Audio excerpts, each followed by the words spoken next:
Today is 2026, January 5th. It's the first day of class. Now, here is Michaela with the kindergarten book number 13. What's inside? Let's go.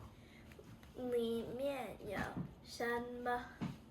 里面有什么？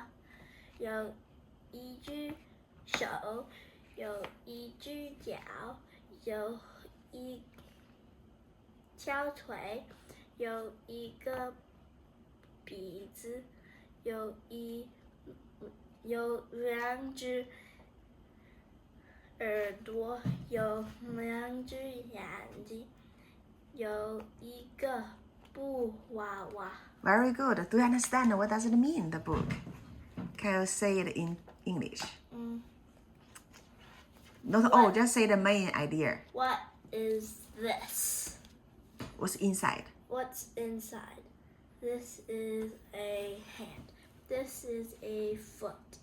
This is a tail.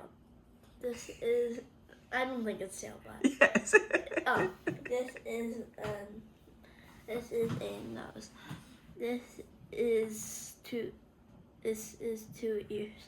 This is two eyes. This is a doll. Like wawa, I told you two meaning. One is, A doll and one's a baby. yes, if I call you 小娃娃, what does it mean? I forgot. Like 小朋友, little guy. Okay, you did really good job. Congratulations, you pass.